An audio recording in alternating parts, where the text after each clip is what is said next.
Mga kapuso, ingat sa mga nag-aalok ng pagkakataong makapag-audition online para sa inaabangang Encantadia Chronicles Sangre. Scammer ang mga nasa likod ng peking pa-audition na nagpapagawa pa ng malalaswa sa mga biktima. Narito ang aking pagtutok. Sa laki ng production at ganda ng takbo ng istorya, hindi maikakailang marami ang gustong mapabilang sa cast ng sikat na kapuso series na Encantadia. At ngayong magkakaroon ito ng reboot na Encantadia Chronicles Sangre. Babala ng GMA Entertainment Group mag-ingat laban sa nagpapakilalang konektado raw sa GMA Network at tumatayong promotor ng mga peking audition sa naturang serye. Ginagamit daw ng mga scammer na ito ang pangalan ng kumpanya online, hindi lang para manghingi ng pera, kundi para sa iba pang mas mabigat na dahilan. Nanghihingi sila ng parang medyo pa-nude na mga photos ng mga taong gusto mag-artista. Isa raw ang social media account ng TV director na si Enzo Williams na ginamit ng mga scammer para makapanloko. Si Williams ay walang koneksyon sa Sangre. Siya ay direktor ng weekly series na Walang Matigas na Pulis sa Matinik na Misis, dito rin sa GMA. Alam nila na, we're from GMA and very credible yung picture, very credible yung name. Ayon kay Williams, December 2023 na makatanggap sila ng mga sumbong na ginagamit ang kanilang pangalan at marami raw ang naloko dahil sa kapani-paniwalang mensaheng ipinapadala ng mga scammer. May audition tayo if you want to be on that show, gusto mo mag-extra, gusto mo maging artista, the usual line na pasisikatin kita, whatever, pasisikatin ka namin. Sige, sasubmit kami ng audition videos. Ayon kay Williams, puro teenager ang mga tinatarget ayon sa sumbong.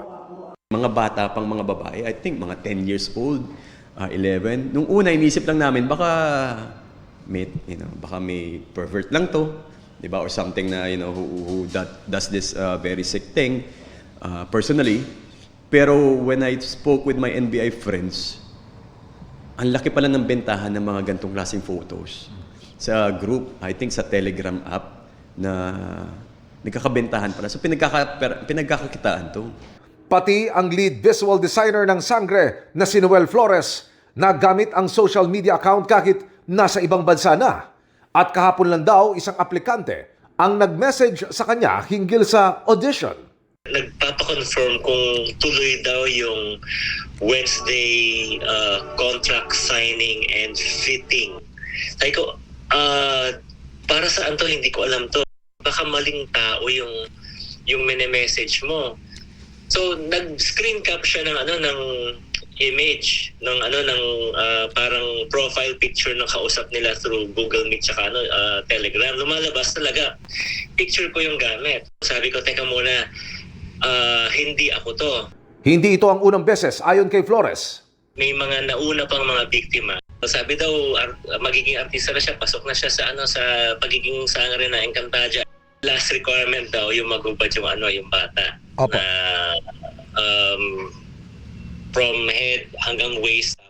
Nakapag-file na agad siya ng report dahilan para magkaroon ng mga announcement noon ng network.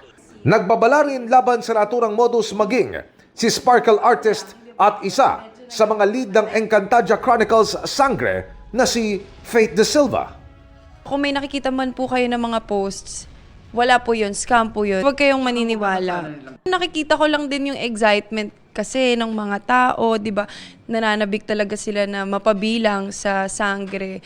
Pero dumaan po talaga kami sa prosesong lahat. Kompleto na. Wala nang audition. Para sa GMA Integrated News, Emil Sumangil, Nakatutok, 24 Oras.